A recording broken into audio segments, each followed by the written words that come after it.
Hi friends, my self Nikul Gondaliya. विद्यार्थी मित्रों, આજના લેક્ચરની અંદર આપણે ક્રિસ્ટલ ફિલ્ડ થિયરી એટલે કે સ્ફટિક ક્ષેત્રવાદ છે એમને સમજવાનો છે। આ લેક્ચર તમારા માટે અગત્યનો રહેશે કારણ કે આગળના લેક્ચરની અંદર આપણે સંયોજકતા બંધનવાદ જોયેલો છે।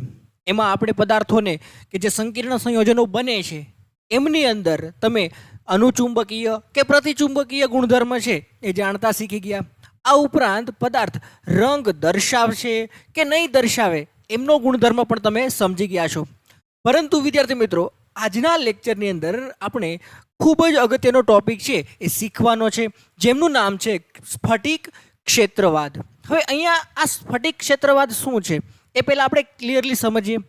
તો વિદ્યાર્થી મિત્રો, આપણી પાસે સંકીર્ણ સંયોજનો હોય તો એમાં મેટલ્સ હોય છે અને લિગેન્ડ્સ હોય છે। તો જ્યારે કોઈ મેટલ હોય એ મેટલ છે એ ઇલેક્ટ્રોનને સ્વીકારે છે, જ્યારે લિગેન્ડ છે એ ઇલેક્ટ્રોનને દાન કરે છે, ત્યારે એ બે વચ્ચે એક સંકીર્ણ સંયોજન બનશે।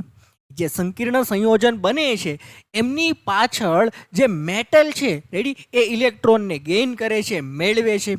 ત્યારે કઈ રીતે જે દાતા છે મતલબ લિગેન્ડ એ કઈ રીતે જોડાય છે, મેટલ ઉપર કઈ રીતે અટેક કરે છે એના ઉપર ડિપેન્ડ કરે છે। તો એમના આધારે આપણે જોઈએ કે જો કોઈ મેટલ હોય એમની સાથે લિગેન્ડ છે એ જોડાય, મેટલ સાથે જ્યારે લિગેન્ડ જોડાય રેડી ત્યારે સંકીર્ણ સંયોજન બને છે।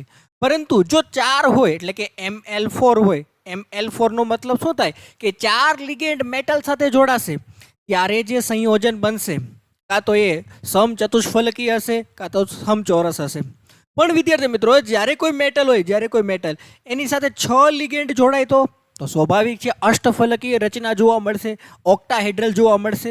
તો આ જે સમચતુષ્ફલકીય અથવા તો સમચોરસ અને સમતલીય સમચોરસ અને આ જે Ml6 છે કે જે અષ્ટફલકીય રચના જોવા મળે રેડી, એની પાછળનો મેઇન કન્સેપ્ટ શું છે એ હવે આપણે સમજવાનું છે। તો વિદ્યાર્થી મિત્રો, જોઈએ કે સ્ફટિક ક્ષેત્રવાદ છે એ સ્થિત વિદ્યુતીય મોડલ તરીકે પણ ઓળખાય છે।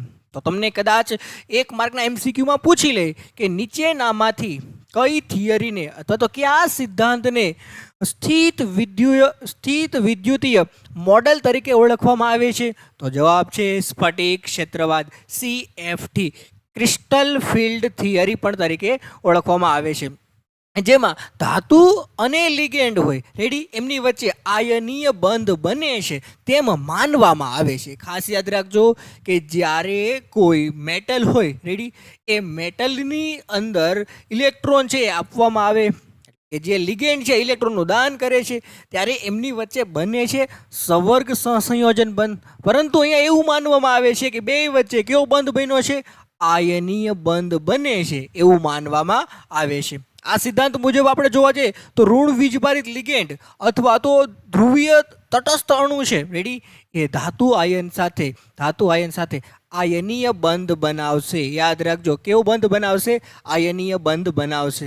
તો વિદ્યાર્થી મિત્રો, અહીંયા તમને એક સરસ મજાની મેટલ એ મેટલ છે એમને જ્યારે કોઈ ઇલેક્ટ્રોન આપે છે રેડી એટલે કે એ લિગેન્ડની સાથે જોડાવાની તૈયારીમાં હોય રેડી ત્યારે ખાસ યાદ રાખજો એની એનર્જીમાં વધારો થશે। તો અહીંયા જો મેટલ એની એનર્જીમાં વધારો થયો એટલે આપણે એમ કહીએ કે મોટો ગોળો દર્શાવી દીધો છે।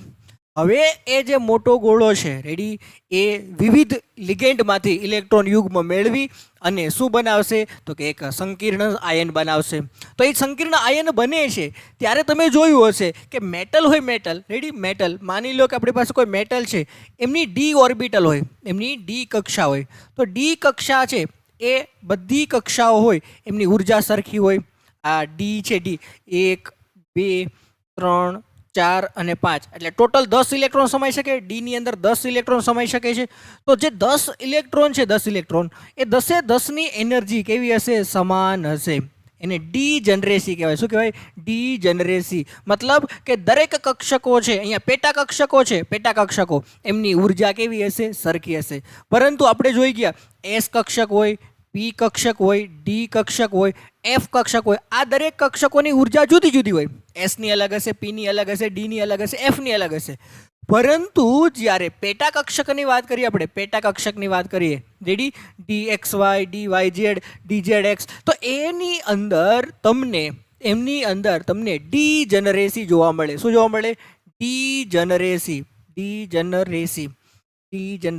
જોવા મળે છે. યાદ રાખજો, ડીજનરેસીનો મતલબ કે દરેક પેટા કક્ષકની ઉર્જા સરખી હશે. ઉર્જા કેવી હશે? સમાન હશે, સમાન. રેડી?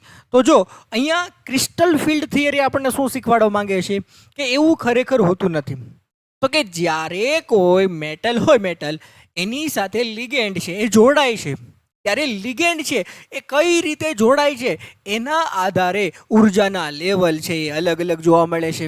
તો જો 4 લિગેન્ડ જોડાય તો પણ અલગ મળશે, આ 6 લિગેન્ડ જોડાય તો પણ તમને અલગ મળશે. તો આપણે અહીંયા જોવાનું છે કે જે લિગેન્ડ જોડાય છે એ કઈ બાજુથી અથવા તો કયા અક્ષિસ ઉપરથી જોડાય છે એના આધારે એમની ઉર્જાના જે સ્તર છે એ તમને જોવા મળે છે. તો આપણને એક વસ્તુ ક્લિયર થઈ ગઈ કે જ્યારે આપણે સંયોજકતા બંધનવાદ જોયું ત્યારે આપણને એવું જોવા મળતું હતું કે દરેક પેટા કક્ષકોની ઉર્જા સરખી હશે. પરંતુ ખાસ યાદ રાખજો, ક્રિસ્ટલ ફિલ્ડ થિયરી છે એ એવું કહે છે કે દરેક કક્ષકો છે એમની ઉર્જા છે એ સમાન જોવા મળતી નથી. મતલબ સેટ જોવા મળે છે. અહીંયા બેની જોડીઓ છે, 2-3ની જોડીઓ છે એવું જોવા મળશે. તો એને અહીંયા તમને દર્શાવવામાં આવેલું છે કે જો અહીંયા તમારી પાસે કક્ષકો છે, ટોટલ 5 કક્ષકો હશે. ધાતુની પાસે ડી કક્ષક હશે, ડી કક્ષક, એમાં 5 પેટા કક્ષકો હશે જે મેં ડ્રો કરેલી છે. રેડી? જો એના નામે આપેલા છે DXY, તમને હાઇલાઇટ કરીને દેખાડો તો વધારે ખ્યાલ આવશે. તો કે જો અહીંયા તમને 5 અલગ અલગ પેટા કક્ષકો દેખાય, DXY DXZ DYZ D2X - Y2 અને DZ2. આવી જે 5 પેટા કક્ષકો છે, 5 પેટા કક્ષકો એમની ઉર્જા અહીંયા સરખી હશે. જો અહીંયા ધાતુ કક્ષકો છે, જ્યારે ધાતુ મુક્ત ધાતુ આયન તરીકે હોય ને ત્યારે હજી કોઈ લિગેન્ડ છે એના ઉપર જોડાણો નથી, એના ઉપર અટેક કર્યો નથી, ત્યારની વાત છે. તો જ્યારે તે મુક્ત અવસ્થામાંથી જ્યારે તે લિગેન્ડ સાથે જોડાવા જાય છે ત્યારે એમની જે ઉર્જા છે એમાં તમને વધારો થતો હોય એવું જોવા મળે છે. તો આ જે ઉર્જામાં તમને વધારો થયો હોય એવું દેખાય છે. રેડી? અહીંયા તમને દેખાય છે કે આ 5 પેટા કક્ષકો છે એ જે મુક્ત અવસ્થા હતી એનાથી સહેજ ઉપર છે, એટલે કે એની ઉર્જામાં શું થયો? વધારો થયો. હવે જે ઉર્જામાં વધારો થયો એને અનુરૂપ એમના 2 ભાગ પડશે, એક EG ભાગ પડશે અને એક T2G ભાગ પડશે. હવે તમારા માઇન્ડમાં પહેલો જ પ્રશ્ન થાય કે સર આ EG અને T2G શું છે? તો કે એ ઉર્જાના અલગ અલગ સ્તર છે. એ બંને વચ્ચેનો જે ગેપ છે એને આપણે ડેલ્ટા O વડે દર્શાવશું. ઓનો મતલબ ઓક્ટાહેડ્રલ અષ્ટફલકીય. અહીંયા જે તમને રચના દર્શાવેલી છે એ અષ્ટફલકીય માટે છે. તો વિદ્યાર્થી મિત્રો ખાસ જોજો કે અહીંયા ખરેખર શું થતું હોય છે. તો કે જ્યારે ઇલેક્ટ્રોન છે, રેડી, એમની અંદર આપણે ડી ઓર્બિટ છે, એમની અંદર ગોઠવણી કરવા જતો હોય ત્યારે ઇલેક્ટ્રોન છે એ કાં તો DXYમાં જશે, કાં તો DXZમાં જશે, કાં તો DYZમાં જશે, અથવા તો DX2 - Y2 અને DZ2 છે એમાં કોઈ પણમાં જઈ શકે છે. હુન્ડના નિયમ પ્રમાણે શું જોયું હતું કે ઇલેક્ટ્રોન છે લાઇનમાં ગોઠવાતા થશે. પહેલા 1 2 3 4 5, પછી જે 6થો ઇલેક્ટ્રોન છે પહેલા સાથે પેર બનાવશે, 7મો ઇલેક્ટ્રોન છે બીજા સાથે પેર બનાવશે, 8મો ઇલેક્ટ્રોન છે ત્રીજા સાથે પેર બનાવશે. એવી રીતના ઇલેક્ટ્રોન છે એમની ગોઠવણી થતી હોય છે. પરંતુ ખાસ યાદ રાખજો, અહીંયા એમાં થોડોક આપણે ચેન્જીસ છે જોવાનો છે.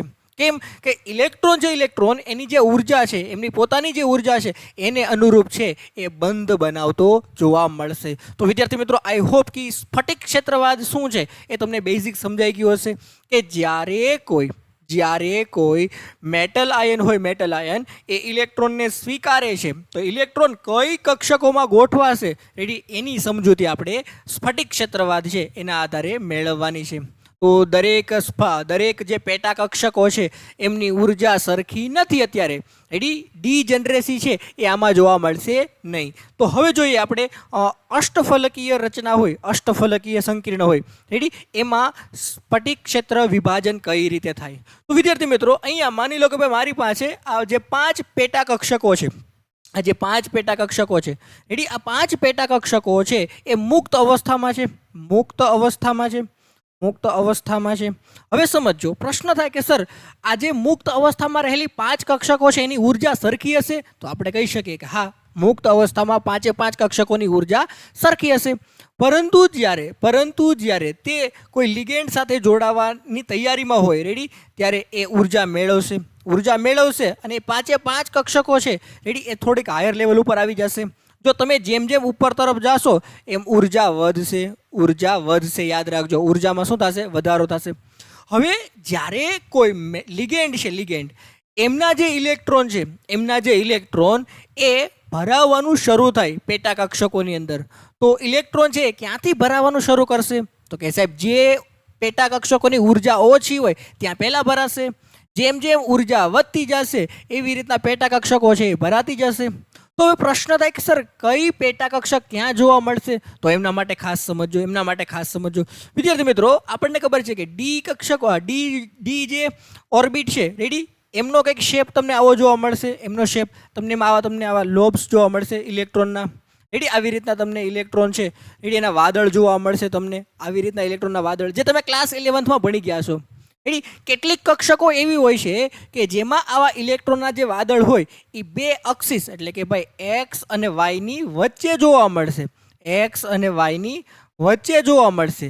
અને જ્યારે કેટલીક કક્ષકો એવી છે કે જેમની અંદર જે ઇલેક્ટ્રોનનું વાદળ છે એ અક્ષ ઉપર જોવા મળે છે, અક્ષિસ ઉપર જોવા મળે છે, રેડી. આવી રીતના તમને જોવા મળે છે.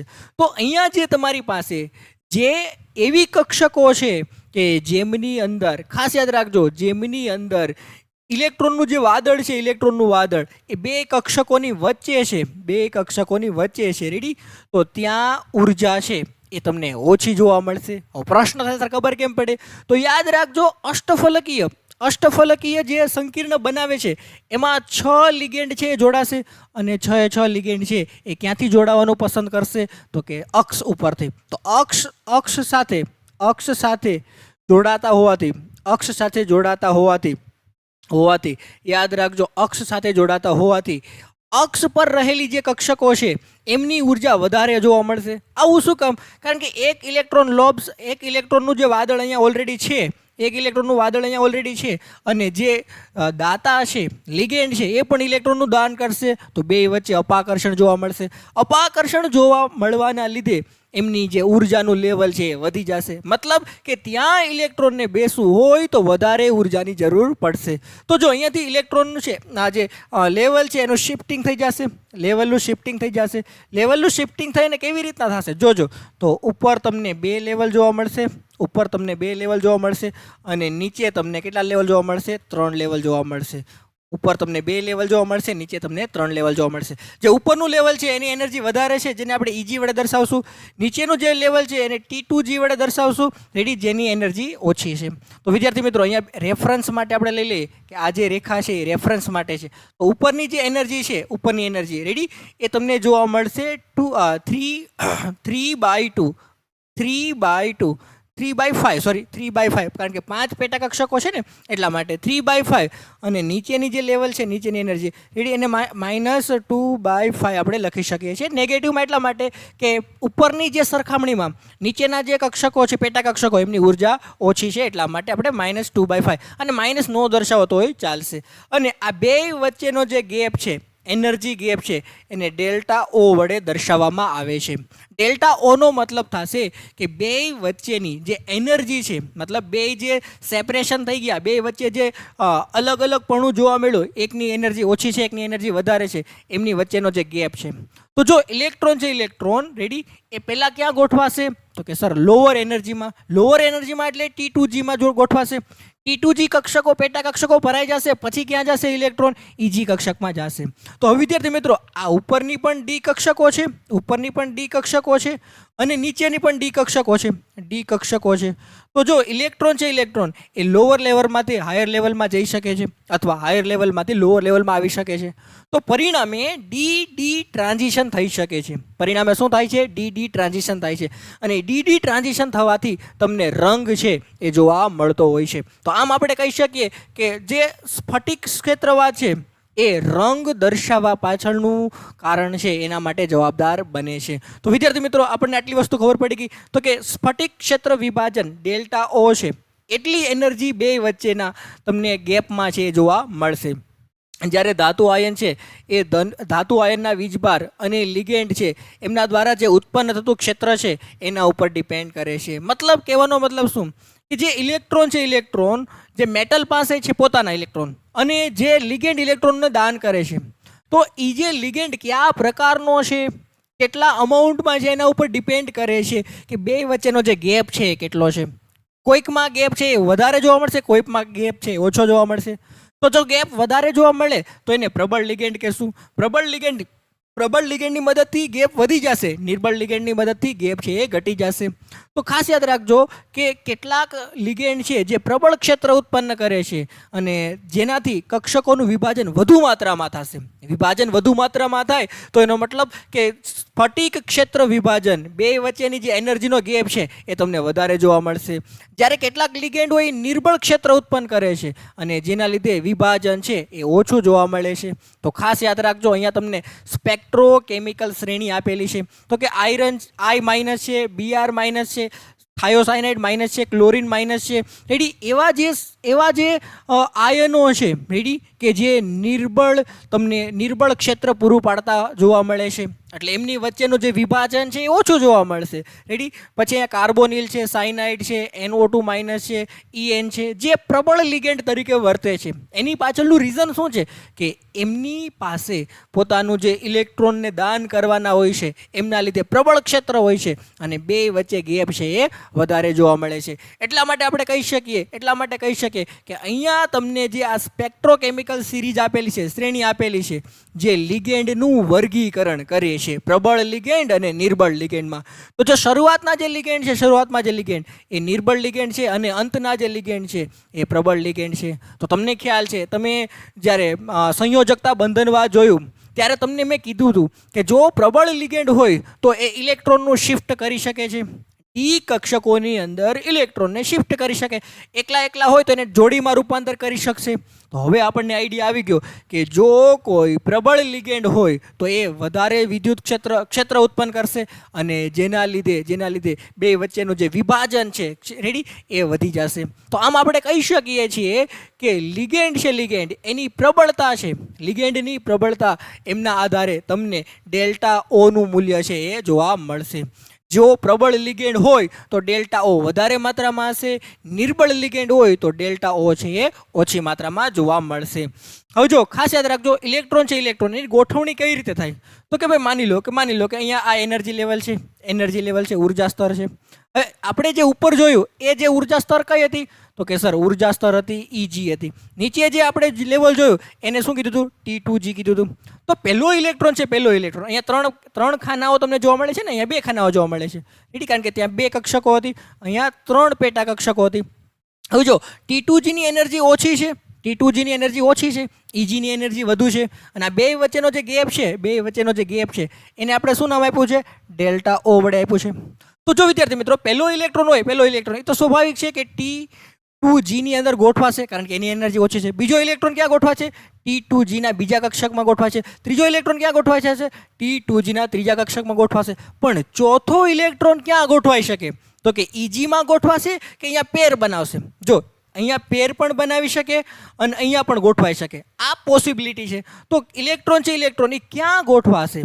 T2G એમની અંદર ગોઠવાશે કે પછી Egમાં ગોઠવાશે? તો ખાસ યાદ રાખજો એના માટે કે જો અહીંયા એક પેરિંગ એનર્જી હોય છે. પેરિંગ એનર્જીનો મતલબ શું થાય કે જ્યારે ઇલેક્ટ્રોન એ બીજા ઇલેક્ટ્રોન સાથે મતલબ અહીંયા ગોઠવાતો હોય, બીજો ઇલેક્ટ્રોન એ માની લો કે T2Gમાં ગોઠવાય તો બે વચ્ચે પેર બનશે.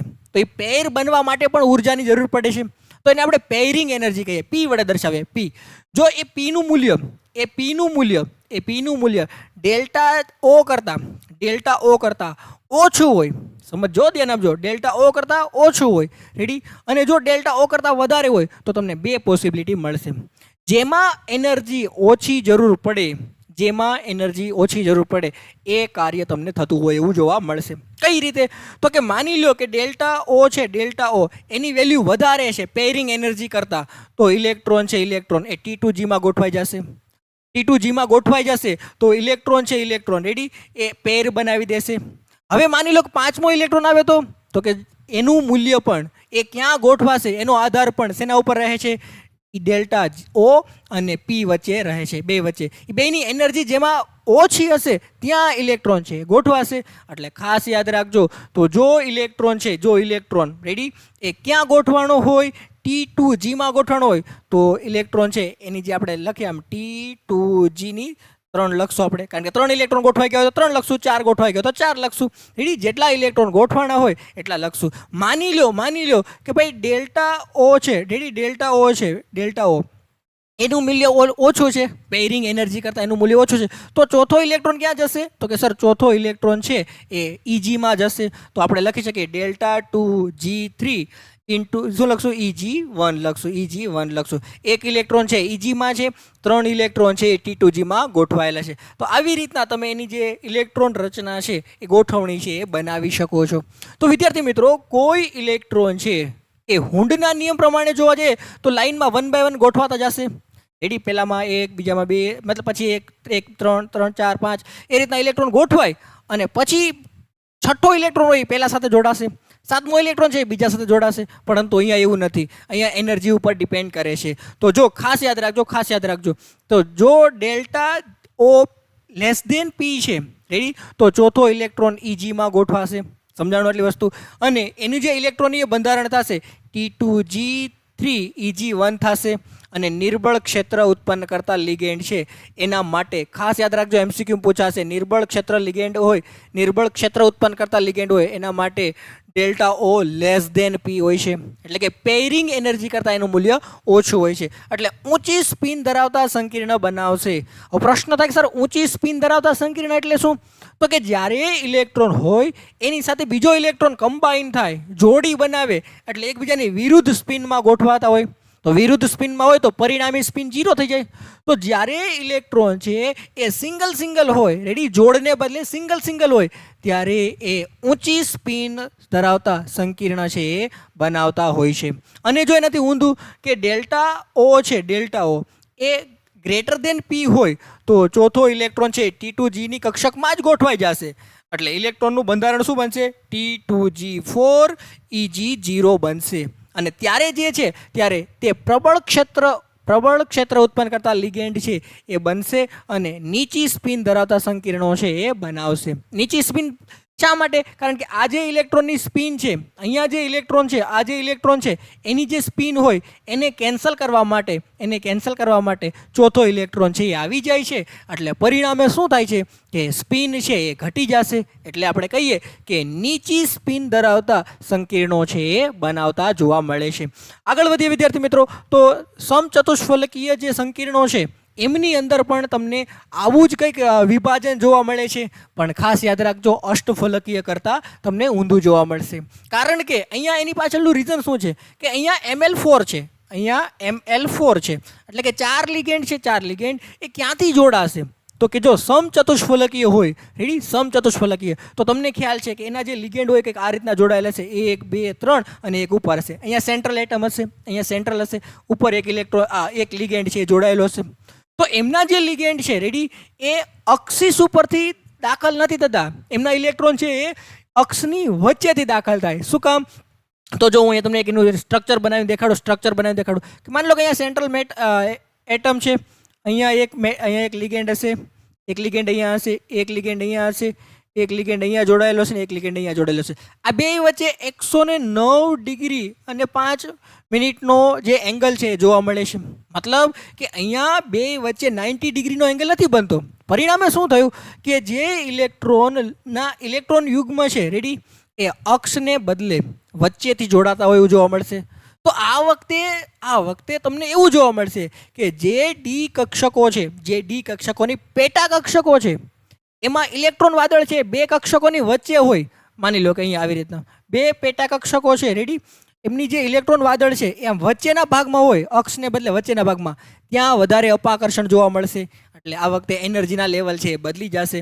તો ખાસ યાદ રાખજો, સમચતુષ્ફલકીય હોય સંકીર્ણ સંયોજનો તો એના એનર્જીના લેવલ છે એ બદલી ગયા. જો આ વખતે આ ડી x² - y² અને dz² છે નીચે આવી ગયા. dxy dyz અને dzx છે એ તમને ઉપર તરફ છે જોવા મળે છે. તો અહીંયા એનર્જીનો જે બટવારો થાય છે, એનર્જી લેવલ છે રેડી 2/5 અને 3/5 સેમ જોવા મળે છે.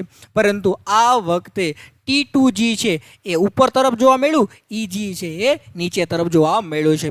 તો ખાસ યાદ રાખજો, સમચતુષ્ફલકીય હોય, સમચતુષ્ફલકીય રેડી એમાં ડી કક્ષકોનું વિભાજન છે એ અષ્ટફલકીય કરતાં ઓપોઝિટ થાય છે. અને અહીંયા ટી દર્શાવે છે ટેટ્રાહેડ્રલ. ટીનો મતલબ થશે સમચતુષ્ફલકીય, ટીનો મતલબ થશે સમચતુષ્ફલકીય થશે. તો આવી રીતના ડી કક્ષકો છે એમનું સ્પ્લિટિંગ છે એ તમને થતું હોય એવું જોવા મળે છે. અને ખાસ યાદ રાખજો, આવા જે સમચતુષ્ફલકીય સંકીર્ણો છે રેડી એના ડેલ્ટા ટીનું મૂલ્ય છે એ ઓછું હોય છે. ઓક્ટાહેડ્રલ કરતાં કેવું હોય છે? ઓછું હોય છે.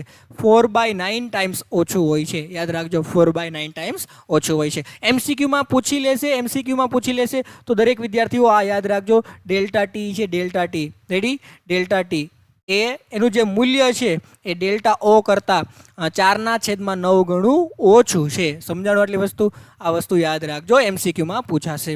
અને આગળ જોવા જઈએ વિદ્યાર્થી મિત્રો તો જે રંગ છે, રંગ રેડી સંકીર્ણ સંયોજનની અંદર જે રંગ છે એ કોના આધારે જોવા મળે છે? તો કે જ્યારે કોઈ ડી કક્ષકોની અંદર રહેલા ઇલેક્ટ્રોન છે એ એક કક્ષકમાંથી બીજી કક્ષકમાં ટ્રાન્ઝિશન કરશે, એક કક્ષકમાંથી બીજી કક્ષકમાં જશે, સંક્રાંતિ કરશે, તો ત્યારે કેટલીક ઉર્જાનું શોષણ કરશે. જ્યારે એ ધરા અવસ્થામાંથી ઉત્તેજિત અવસ્થામાં આવશે ત્યારે ઉર્જાનું શોષણ કરશે, વિકિરણ સ્વરૂપે ઉર્જાનું શોષણ કરશે. અને એ વિકિરણની જે તરંગ લંબાઈ હોય એના આધારે રંગ છે એ તમને જોવા મળતો હોય છે. તો ખાસ યાદ રાખજો કે જ્યારે સફેદ પ્રકાશ તે નમૂના ઉપરથી પસાર કરવામાં આવે ત્યારે તે ચોક્કસ રંગના દ્રશ્ય વર્ણપટ રચે છે અને બાકીના જે રંગો છે એને પ્રકાશમાંથી દૂર કરે છે. અને આથી પ્રકાશ લાંબા સમય સુધી સફેદ પ્રકાશ મળી આવતો નથી. ખાસ યાદ રાખજો, જ્યારે કોઈ સંકીર્ણ સંયોજન ઉપર તમે શ્વેત પ્રકાશનો આપાત કરો છો ત્યારે ચોક્કસ પ્રકારની ઉર્જા છે, ચોક્કસ પ્રકાશના વિકિરણો છે એનું શોષણ કરશે, એનર્જીનું શોષણ કરશે અને એ એનર્જીને અનુરૂપ રંગ છે એનું ઉત્સર્જન કરતો જોવા મળે છે. તો જો તમને અહીંયા પેર આપેલી હોય છે કે ભાઈ માની લો કે તમને આ જે સંકીર્ણ સંયોજન આપ્યું છે એના ઉપર આપણે પ્રકાશનું કિરણ છે આપાત કર્યો, શ્વેત પ્રકાશ આપાત કર્યો, તો એણે 535 નેનોમીટર તરંગ લંબાઈવાળું પ્રકાશ છે એનું શોષણ કર્યું. તો એ જે રંગ છે એ અવશોષિત રંગ છે એ પીળો હોય છે. તો આપેલ સંકીર્ણ સંયોજન છે એ પીળો રંગ દર્શાવશે નહીં. પીળા રંગનો જે કોમ્પ્લિમેન્ટરી રંગ હોય એનાથી જે ઓપોઝિટ રંગ હોય એ તમને દર્શાવશે. તો પીળા રંગનો કોમ્પ્લિમેન્ટરી રંગ છે જાંબલી. એટલે આપેલ સંકીર્ણ સંયોજન છે જાંબલી રંગનું દેખાશે. યાદ રાખજો, પીળા રંગની તરંગ લંબાઈની ઉર્જાનું શોષણ કર્યું તો પીળો રંગ નહીં દેખાય, એ જાંબલી રંગ છે એ દેખાશે. તો જો એના પૂરક રંગો આપેલા છે, અહીંયા જે પૂરક રંગો આપેલા છે, માની લો કે ભૂરા રંગની તરંગ લંબાઈનું શોષણ કરે તો એ પીળાશ પડતો નારંગી રંગ છે એ પ્રકારનો તમને સંકીર્ણ સંયોજન છે એ દેખાશે. માની લો કે લાલ રંગની તરંગ લંબાઈનું શોષણ કર્યું તો એ ભૂરા રંગનો જે સંકીર્ણ સંયોજન છે એ દેખાશે. તો આ જે એના પૂરક રંગો છે, એ તમને ખબર હોવી જોઈએ. રેડી? હવે જ્યારે તમે એ બે પૂરક રંગોને ભેગા કરશો ને તો કાં તો એ સફેદ બની જશે કાં તો એ બ્લેક બની જશે. રેડી? તો ખાસ યાદ રાખજો, એ બે પૂરક રંગો છે એમની જોડી છે એ તમારે ખાસ યાદ રાખવી પડશે. દરેક વિદ્યાર્થીઓને આટલી વસ્તુ ક્લિયર થઈ ગઈ હશે. આગળ વધીએ વિદ્યાર્થી મિત્રો. તો જો એ જ વસ્તુ તમને કીધી કે જ્યારે કોઈ ધરા અવસ્થામાં રહેલ ઇલેક્ટ્રોન છે એ ઉર્જાનું શોષણ કરી અને ઉત્તેજિત અવસ્થામાં આવે એટલે કે T2gમાંથી ટ્રાન્ઝિશન કરીને EGમાં જાય છે, T2gમાંથી EGમાં જાય છે. રેડી? ત્યારે એ વિકિરણોનું શોષણ કરશે. હવે ત્યાં તે ઉત્તેજિત અવસ્થામાં આવશે એટલે આપણે સ્ટાર કરી દઈએ. ઉત્તેજિત અવસ્થામાં આવ્યો, ઉત્તેજિત અવસ્થામાં એ સ્ટેબલ રહેશે નહીં એટલે ક્યાં આવી જશે? પાછો T2gમાં આવશે. તો T2gમાં જ્યારે આવે છે ત્યારે તે ચોક્કસ પ્રકારના રંગ છે એનું ઉત્સર્જન કરે છે. તો એ જે ચોક્કસ પ્રકારનો જે રંગ છે એ જ સંકીર્ણ સંયોજન છે એનો રંગ છે એ તમને જોવા મળશે. જો તમને અહીંયા ટિટેનિયમ છે એનું એક્ઝામ્પલ આપેલું છે કે જેનો રંગ તમને જાંબલી જોવા મળે છે, એમાં લિગેન્ડ તરીકે પાણી છે. લિગેન્ડ તરીકે શું જોવા મળે છે? પાણી જોવા મળે છે. પરંતુ માની લો કે હું એમાંથી પાણીનું અણુ દૂર કરી દઉં તો હવે કેવો રંગ જોવા મળશે? તો કે સાહેબ હવે રંગ જોવા જ ન મળે, કારણ કે લિગેન્ડના લીધે તો ટિટેનિયમ છે એમની જે એનર્જીનું સ્પ્લિટિંગ થયું હતું, એનર્જી લેવલનું સ્પ્લિટિંગ થયું હતું, પરંતુ હવે જો એમાં લિગેન્ડ ન હોય તો એનર્જી લેવલનું સ્પ્લિટિંગ થશે નહીં. એનર્જી લેવલનું સ્પ્લિટિંગ ન થાય તો રંગ તમને દેખાશે નહીં, મતલબ ડી ટ્રાન્ઝિશન જોવા મળશે નહીં. તો ખાસ યાદ રાખજો, પાણીનો અણુ છે અહીંયા લિગેન્ડ તરીકે વર્તે છે, એટલે ટિટેનિયમ છે, ટિટેનિયમ રેડી 6 હેક્ઝા 6 આપણે એમ લખીએ કે હેક્ઝા એક્વા ટાઇટેનિયમ છે, હેક્ઝા એક્વા ટાઇટેનિયમ છે રેડી. એમનો જે રંગ છે, એમના જે આયનનો રંગ છે એ તમને કેવો જોવા મળે છે? જાંબલી રંગ જોવા મળે છે. અને આમ 6 લિગેન્ડ જોડાય છે એટલે અષ્ટફલકીય સંકીર્ણ છે એવું આપણે કહી શકીએ. અષ્ટફલકીય છે એ સંકીર્ણ તમને જોવા મળશે. તો દરેક વિદ્યાર્થીને આટલું ક્લિયર થયું કે ધરા અવસ્થામાંથી એ એનર્જીનું શોષણ કરશે, ઉત્તેજિત અવસ્થામાં આવીને ઇજી લેવલમાં જશે. જ્યારે ઇજી લેવલમાંથી પાછો T2Gમાં આવે ત્યારે વિકિરણ સ્વરૂપે ઉર્જા ગુમાવશે અને એ વિકિરણ છે રેડી, એ વિકિરણનો જે રંગ હશે એના સ્વરૂપે આપણને આપેલ સંકીર્ણ આયન છે એ જોવા મળશે. તો વિદ્યાર્થી મિત્રો, સંકીર્ણ સંયોજનની ઉપયોગિતા છે એમને આપણે નેક્સ્ટ લેક્ચરમાં કવર કરશું. વિદ્યાર્થી મિત્રો, છતાં પણ તમને આ લેક્ચર સમજાણો ન હોય તો એકવાર રિવાઇઝ કરજો. મેં થોડુંક સ્પીડમાં કરાવેલું છે. ડાઉટ હોય તો મને કોમેન્ટમાં જણાવજો રેડી, અથવા ટેલિગ્રામમાં મને જણાવજો. ઓકે, નેક્સ્ટ લેક્ચર આપણો રહેશે સંકીર્ણ સંયોજનની ઉપયોગિતા, એટલે આપણું ચેપ્ટર છે એ પૂરો થઈ જશે. તો મળીએ નેક્સ્ટ લેક્ચરમાં. તબ તક કે લીએ બાય બાય, ટેક કેર.